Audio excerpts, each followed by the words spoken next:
이 페이스북에 보면은 평창올림픽에 대한 이야기도 해요. 3번의 도전 끝에 힘들어 유치한 지구촌 잔치다. 그동안의 노력과 준비를 바탕으로 평화와 화합의 결실을 거두어야 한다. 이렇게. 평창올림픽을 내가 유치했으니까 좀 봐줘. 이런 거죠. 평창올림픽 잘 준비하고 있고요. 문재인 대통령 중심으로 잘 준비하고 있고 카운트다운 시작됐는데 감옥 갈 준비 잘 하시면 되겠습니다. 이명박 씨가 또 페이스북을 올리시네. 요즘에는 확실히 그런 게 있는 것 같아요. SNS가 발달하다 보니까 SNS 전담 기자가 있습니다. 예. 그래서 주요 정치인들이 SNS 트위터, 페이스북, 인스타그램 이런 데 어떤 내용을 올리는가를 보고 기사화 시키는데 이명박 씨도 페이스북으로 이제 신년 인사 비슷한 걸 했어요. 자, 뭐라 그랬을까요? 2018년은 한반도의 명운이 좌우될 중요한 한 해가 될 것입니다. 중소기업과 영세상인, 직장인들의 시름은 깊어가고 청년들은 일자리 부족에 내몰리고 있습니다. 육상과 해상에서 잇따라 일어나는 자연재해와 대형사고는 국민에게 충격과 불안을 안겨주고 있습니다. 무엇보다도 북한의 핵과 미사일 도발이 임계선을 넘어가면서 한반도와 주변 정세는 날로 엄중해지고 있습니다. 이하 생략 다 듣고 싶은 생각은 없고요. 지금 불안 요소들을 계속 나열하는 이유. 네. 어쨌든 간에 나라 안팎의 상황에 마음이 무겁다. 그러니까 지금 우리나라가 지금 행복하지 않다 전혀. 그래서 나를 처벌할 시간에 모진 풍파를 해체하는 데 노력해라 이런 거 아니에요? 네.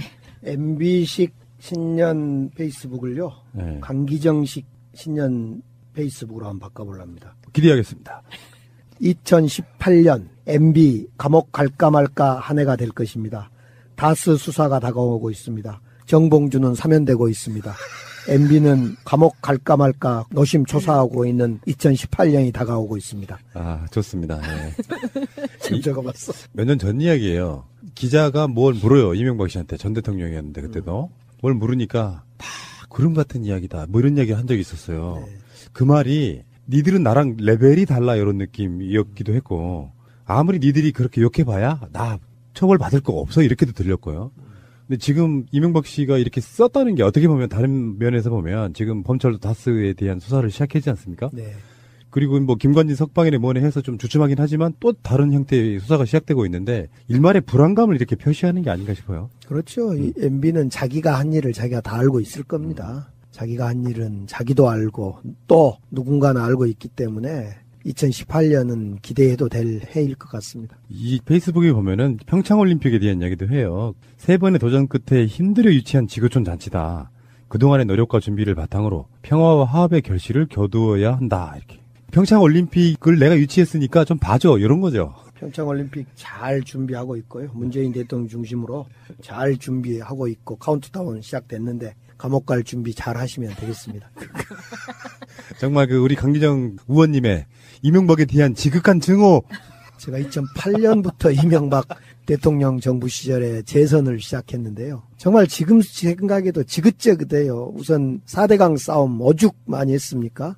또 대우조선 해양 사장 남상태 사장의 연임 노비를 김윤옥 당시에 여사한테 했다. 이것 가지고 또 제가 재판을 받고 지긋지긋한 또 과정을 거칩니다. 그것뿐만 아니라 MB정부 내내 오늘 사면복권된 용산 사건도 사실은 이명박 정부에 벌어진 대표적인 사건이었는데 그때도 제가 행안위 간사해가지고 얼마나 정말 그때 또 많이 싸웠던가 생각하면 MB정부와 저는 거의 저뿐만 아니라 모든 국민들이 안 맞았겠죠. 네. 사실 이제 이명박의 저격수, 이런 표현이 정치적으로 그렇게 좋은 것 같지는 않은데, 네. 그래도 엄혹한 시절에는 상징적으로라도 누구랑 맞서 싸우는 정치인들이 있어야 되는데, 이따가 다시 이야기가 나오겠습니다만, 그때 당시에 그런 대표적인 인물 중에 하나가 저는 강기정 의원님이라고 봐요. 역사는 돌고 돌아서, 입장은 바뀌었고, 강기정 의원님은 현역은 아니지만 그래도 뭔가 마음은 편하시잖아요. 현역 같으니까 현역하고 똑같잖아요. 이따가 이야기가 나오겠습니다만 정봉주 의원과 친하신 걸로 알고 있는데 깔때기가 이게 보통이 아니시네. 자, 알겠고요. 이명박 씨 기대하세요. 제가 며칠 전에 달았던 방송 제목은 이명박의 마지막 송년회였으니까요. 좋습니다. 마지막 송년회. 내년부터는 제목이 슬기로운 감방 생활이 될 겁니다. 새가 날아든다는 여러분들의 하트를 먹고 삽니다. 잊지 않으셨죠? 에피소드 제목을 누르고 플레이가 되면 오른쪽 위에 하트를 꼭 눌러주세요. 오늘도 감사합니다. 더 많은 분들이 들을 수 있도록 하트 꼭 눌러주세요. 자, 지금 군 장성 인사가 마무리가 됐습니다. 그래서 뭐 합창무장부터 시작해서 몇 개월에 걸쳐서 인사를 했는데, 지금 이번에 나왔던 건 뭐냐면은 창군 이래 최초로 여군 3명이 별을 달았다는 거예요. 네. 문재인 대통령이 취임하는 순간부터 여성 유리천장 뭐 이런 얘기가 나왔고, 강경화 외교부 장관 이야기도 나오고, 피우진 보훈처장 이야기도 나오고 하면서 여성분들의 약진이 좀 두드러지고 있는데, 사실은 예전만 해도 왜 금녀의 구역 이런 거였잖아요. 네. 근데 어느 순간에 육사도 여학생들이 진출할 수 있게 됐고, 심지어요, 육사 입학이나 졸업이 수석이 여자인 경우가 많아요. 근데 막상 별을 달려고 보면 여성분들의 별 다는 확률이랄 건 떨어졌었는데, 이번에 최초로 여군 3명이 별을 달았다고 합니다. 발표한 내용을 좀 읽어주세요. 능력과 자격을 갖춘 여성 인력을 우선 선발한다는 원칙에 따라 창군 이래 최초로 전투병과 여군 2명을 동시에 진급시켜 항공작전사령부 참모장, 육군본부 안전관리 차장으로 중용했습니다. 그러니까 이게 간호병과도 아니고 행정병과도 아니고 전투병과. 전투병과라는 게 굉장히 중요한 부분이에요. 현장으로 배치하겠다는 건데요. 우리 군이 그만큼 현대화 되었다는 거고, 장비의 현대화, 또 군 전체가 그렇게 스마트화되어 있다는 것에 다름 아니다, 이렇게 생각합니다. 이제 여성들도 얼마든지 할 수 있다. 제가 재밌는 것을, 독일에 가서 제가 폭스바겐이라는 그 자동차 회사는 있습니까? 폭스바겐 현장을 쭉 둘러봤는데, 우리 한국에서 보지 못한 현상을 제가 봤어요. 그 폭스바겐의 자동차 라인에 여성들이 많습니다. 그러니까 보통 우리가 자동차 조립은 힘든다. 그래서 남성들이 가야 되는 곳, 금녀의 라인, 금녀의 직장인데, 그곳에는 약 30% 가까운 목표치를 가지고 여성들이 그 자동차 조립에 투입돼 있던 걸 봤습니다. 아마 우리 군도 이제 현장에 여군이 지휘관으로 배치되고 현장을 뛰는 그런 일이 있지 않을까 싶어요. 근데 뭐 과거에도 전투병과에서 여군 장군이 배출된 사례는 있었지만 그때는 임기제 진급이라고 한데, 임기제 진급은 뭐예요? 그런 경우 많았어요. 저번에 그 사이버 사령부 관련해서도 그렇게 있고, 사이버 사령관 시켰던 사람이 있는데, 그것도 임기제 진급이었거든요. 별을 달고 몇 년 안에 나가야 되는 거예요. 은퇴하는 걸 전제로 별을 달아주는 겁니다. 정상 진급은 뭐냐면 지금 준장 달았잖아요. 별 1개. 근데 앞으로도 소장, 중장, 대장으로 올라갈 가능성이 있는 거죠. 그러니까 넌 여기 올 끝에 이런 진급이 아니라는 거예요. 그러니까 이제 이번 여군 별이 많이 나올 뿐만 아니라 앞으로도 이제 우리 여군을 현재 여성 군인 비율 5.5%를 5년 안에 8.8%까지 늘리겠다, 이런 이야기를 했는데, 우리 문재인 대통령이 참 훌륭한 것이 그런 것 같아요. 예를 들면 보통 여성 장관이 가기 힘든 곳, 국토부 장관 김현미 장관은 여성 아닙니까? 과거에 국토부 장관은 힘의 상징이고 토건의 상징이었기 때문에 여성이 갈 수가 없는 것이었어요. 근데 김현미 장관의 쓰임을 토건 쪽이 아닌 주거 문제에 포인트가 맞춰지니까 김현미 장관이 충분히 갈 수 있었던 거죠. 또 반대로 노동부 장관도, 노동부 장관의 지금 김영주 장관인데, 역시 노동도 왠지 자본의 논리, 힘의 논리가 작동한 장관으로 상징해서 늘 남성 중심이었는데, 이 김영주 장관이 여성의 섬세함으로 일자리, 노동시간 단축 이런 쪽으로 고민해라 하다 보니까 여성으로 가고요. 또 예를 들면 강경화 외교부 장관도 역시 그동안의 외교와 방향을 달리 해야 되기 때문에 강경화 여성 장관이 생기고, 그래 전반적으로 문재인 대통령이 단순히 균형을 30% 내지는 남녀 균형을 맞추기 위해서 장관을, 국무위원을 30%로 그 집어넣는 게 아니라, 균형 비율을 맞추는 게 아니라 실제로 국정 운영의 방향을 이렇게 달리 잡다 보니까 여성이 더 맞더라, 이렇게 한 것 같아요. 그렇죠. 필요한 자리에 적재적소에 배치하겠다, 이거고요. 그렇죠. 그리고 육사 비율도 상당히 많이 줄어드는 추세예요. 지금 저학교들이 육사라든지 사관학교뿐만 아니라 삼군 사관학교도 있고 학사장교도 있고, 지금 육사 대 비육사 비율이 준장 진급자로만 봤을 때 7대3 정도라 그래요. 예전에는 사실상 비육사는 별을 거의 못 다는, 달아봐야 뭐 몇 사람 안 다는 이런 분위기였었거든요. 그러고 보니까 옛날 생각나네요, 그거님.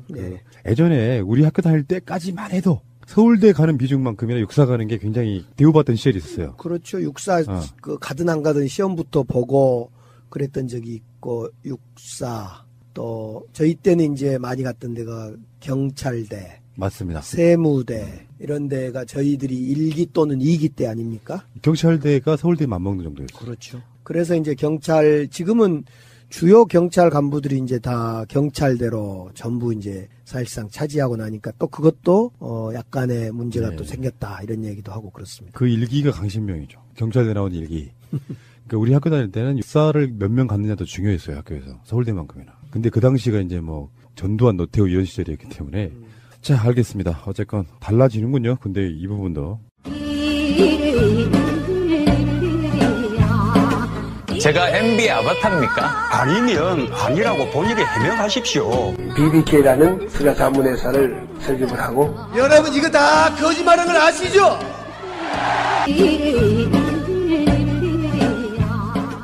오늘의 가장 빅 뉴스는 아마 특사 얘기가 아닐까 싶어요. 네, 특사를 사실은 많이 기대하고 있었을 건데 갑자기 발표가 돼서 빠진 분들이 많이 서운해할 겁니다. 개요를 말씀드리자면요. 6,444명의 특사와 그리고 165만 명의 특별 감면이요. 이게 있는데 대표적으로 이제 뭐 먼저 뒤에 얘기를 먼저 하자면 운전면허 취소 정지 별점 해가지고 차 몰고 업무 봐야 되는 분들 있잖아요. 일해야 네, 되는 분들. 생계요. 네. 네. 이거는 항상 지금까지 있어 왔던 것 같고요. 진짜 중요한 건 이제 정치인, 경제인 특별사면 없다. 딱 한 명을 제외한 정봉주 의원. 네. 사면에 조건이 있답니다. 이 조건은 뭐냐면은 현재 재판에 계류 중인 사건, 사법적 판단이 끝나지 않은 사건들에 대해서는 사면 대상에서 제외됐다. 뭐 그렇기 때문에 지금 세월호라든지 등등의 사건들은 지금 사면 대상이 안 된 거예요. 네. 그리고 정봉주 의원 같은 경우는 17대 이명박이 뽑히던 당시에 11대 대선 관련해서 전부 다 소취혈한다든지 또는 뭐 사법적 판단을 내린다든지 이런 식으로 끝났는데 정봉주 전 의원에 대해서만 지금까지 이명박 재임 기간, 박근혜 재임 기간에 전혀 사면을 해주지 않았죠. 그런 면에서 정봉주 의원은 아주 특별한 케이스라고 할 수 있고요. 그 당시 관련자들은 다 사면되거나 법적인 문제가 다 끝났는데 정봉주 의원만 지금 10년 정도를 이렇게 법적인 문제에 있어서의 사면이 안 됐다 이런 거고요. 네. 안철수 씨가 그랬죠. 왜 정봉주만 사면했느냐. 이런 이유를 모르니까 어떤 공감력도 없이 막 뱉는 게 아닌가 이런 생각을 해봅니다. 정봉주 의원이 얼마 전에 나는 국회의원 출마 안 해라는 얘기를 했어요. 다른 방송에 나와서. 네. 나는 이제 그쪽 국회에는 떠났다. 내가 지금 들어가 봐야 그때 당시 초선이었던 뭐 그때 당시 이렇게 어떤 급수라는 게 있어서 안 나간 데서 정치인으로 분류를 안 하게 아닐까. 정봉주 의원 같은 참 억울하지요. 당시에 저는 그래서 오늘 그런 페이스북을 남겼습니다. 정봉주 특별사면 절반만 박수 보낸다. 축하한다. 나머지 절반은 정봉주 전 의원이 재심을 청구해서 즉 다스가 이명박 거란 거 밝혀지고 그에 따라 재심 증거가 확보되면 재심을 청구해서 정말 그동안의 감옥과 마음과 몸 정신적 고통받은 것이 위로받을 때 그때 내가 나머지 절반을 축하하겠다. 그래서 오늘은 2분의 1 축하만 보냈습니다. 그때 옆에서 많이 지켜보셨죠. 그렇죠. 대표적으로 맞습니다. MB정부 출범한 2007년 8년 그때 BBK 특별법 사운이 나고요. 저하고 정봉주 의원 등이 나르는 정봉주, 나르는 강기정 막 날려다녔죠 그때 뭐. 이번 지금 특별사면 관련해가지고 자료화면 내보내는데 역시 현역 같은 전 의원이세요. 정봉주 의원하고 같이 나란히 걸어가는 모습이 자료화면으로 나가더라고요. 그때 뭐 당시에 임종석 지금 비서실장이 우리 당의 그러니까 우리 당 당시에 우리 야당의 간사 수석 부대표였습니다. 그러니까 당시에 수석 부대표였는데 당시에 임종석 실장 그다음에 정무수석하고 있는 한병도 정무수석 그리고 정봉주 뭐 당시에 최재성 의원 정말 그때 기라성 같은 대부분 축구 잘하는 선수들이었습니다. 기라성 같은 우리 의원들이 이 BBK 특별법 관철을 위해서 몸을 던졌죠. 그 당시에. 예. BBK 드림팀. BBK 드림팀. 예. 정봉주 의원을 제외하고는 눈에 띄는 게 이제 용산 참사 관련한 철거민 분들. 네. 사실은 그거는 진작에 사면이 됐어야 되는 거 아니에요. 그렇죠. 용산 참사가 2009년에 설 직전에 일어난 일인데 제가 행안위 간사를 하고 있을 때인데 야 그때는 정말 참담했습니다. 그 한겨울에 그 옥상 막내에 불이 나서 7명이 죽고 이번에 사면된 25명이 결국 재판을 받았던 거 아닙니까? 감옥도 가고 죽기도 하고 재판도 받고 가족이 죽고 가족이 감옥 가고 아버지가 죽고 자식이 감옥 가는 이런 참담한 현실인데 그 당시에 제가 이제 7대 의혹 당시에 너무 정말 과잉 진압이었고 안전수칙도 지키지 않는 진압에 대해서 저희들이 많이 싸웠는데 정말 꼼짝도 안 했죠, 이명박 정부는.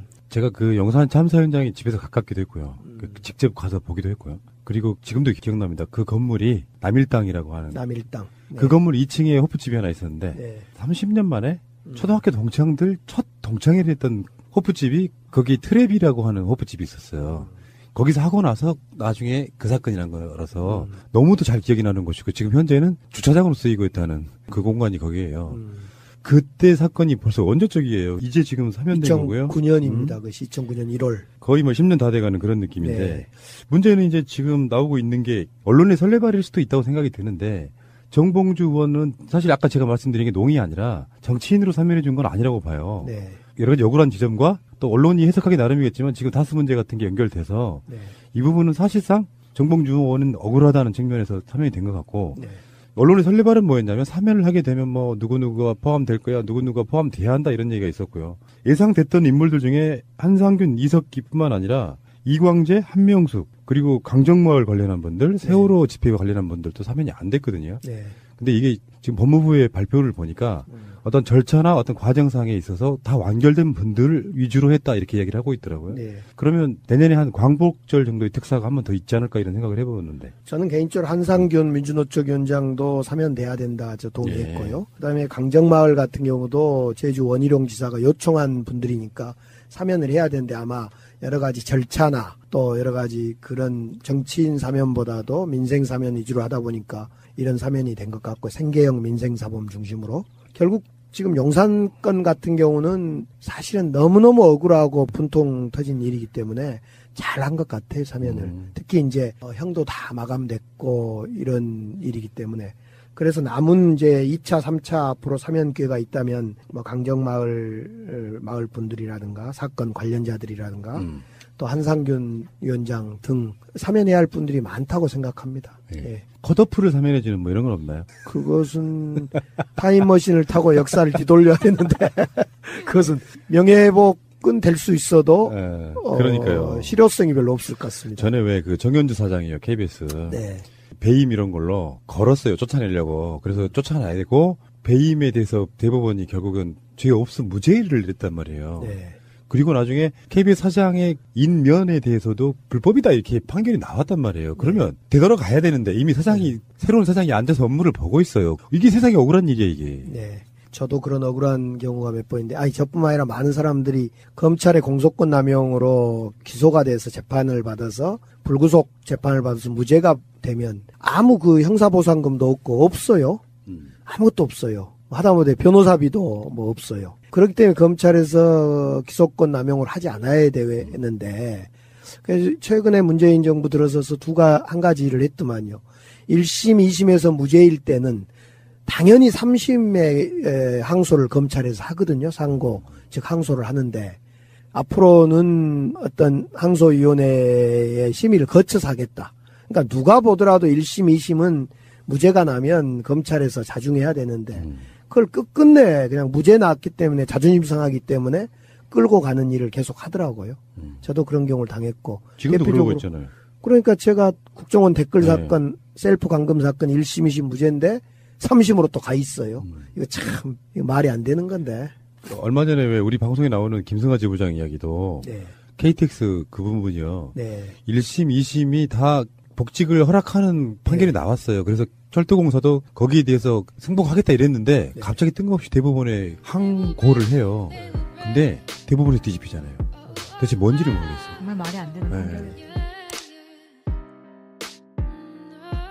자기가 한 일을 자기가 다 알고 있을 겁니다. 자기가 한 일은 자기도 알고 또 누군가는 알고 있기 때문에 2018년은 기대해도 될 해일 것 같습니다. 이 페이스북에 보면은 평창올림픽에 대한 이야기도 해요. 3번의 도전 끝에 힘들어 유치한 지구촌 잔치다. 그동안의 노력과 준비를 바탕으로 평화와 화합의 결실을 거두어야 한다. 이렇게. 평창올림픽을 내가 유치했으니까 좀 봐줘. 이런 거죠. 평창올림픽 잘 준비하고 있고요. 문재인 대통령 중심으로 잘 준비하고 있고 카운트다운 시작됐는데 감옥 갈 준비 잘 하시면 되겠습니다. 정말 그 우리 강기정 의원님의 이명박에 대한 지극한 증오.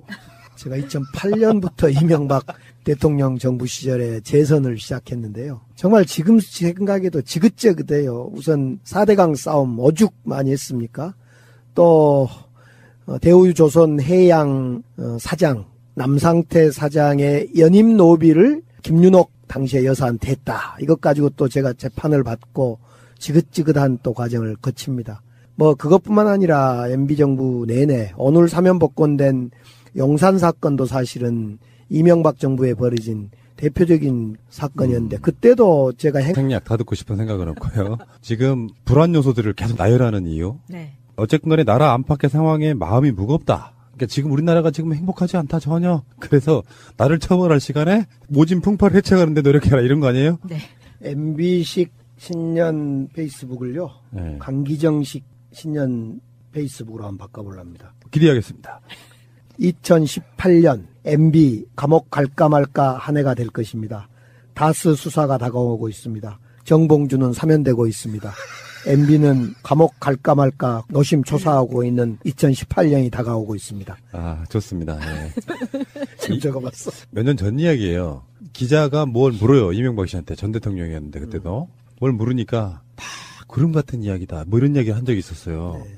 그 말이 니들은 나랑 레벨이 달라 이런 느낌이었기도 했고 아무리 니들이 그렇게 욕해봐야 나 처벌 받을 거 없어 이렇게도 들렸고요. 근데 지금 이명박 씨가 이렇게 썼다는 게 어떻게 보면 다른 면에서 보면 지금 범철 다스에 대한 수사를 시작했지 않습니까? 네. 그리고 뭐 김관진 석방이네 뭐네 해서 좀 주춤하긴 하지만 또 다른 형태의 수사가 시작되고 있는데 일말의 불안감을 이렇게 표시하는 게 아닌가 싶어요. 그렇죠. 이 MB는 찬이 간사해가지고 얼마나 정말 그때 또 많이 싸웠던가 생각하면 MB 정부와 저는 거의 뭐 저뿐만 아니라 모든 국민들이 안 맞았겠죠. 네. 사실 이제 이명박의 저격수 뭐 이런 표현이 정치적으로 그렇게 좋은 것 같지는 않은데 네. 그래도 엄혹한 시절에는 상징적으로라도 누구랑 맞서 싸우는 정치인들이 있어야 되는데 이따가 다시 이야기가 나오겠습니다만 그때 당시에 그런 대표적인 인물 중에 하나가 저는 강기정 의원님이라고 봐요. 역사는 돌고 돌아서 입장은 바뀌었고 강기정 의원님은 현역은 아니지만 그래도 뭔가 마음은 편하시잖아요. 현역 같으니까 현역하고 똑같잖아요. 이따가 이야기가 나오겠습니다만 정봉주 의원과 친하신 걸로 알고 있는데 깔때기가 이게 보통이 아니시네. 자, 알겠고요. 이명박 씨 기대하세요. 제가 며칠 전에 달았던 방송 제목은 이명박의 마지막 송년회였으니까요. 좋습니다. 마지막 송년회. 내년부터는 제목이 슬기로운 감방 생활이 될 겁니다.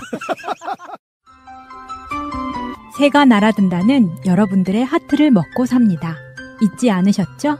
에피소드 제목을 누르고 플레이가 되면 오른쪽 위에 하트를 꾹 눌러주세요. 오늘도 감사합니다.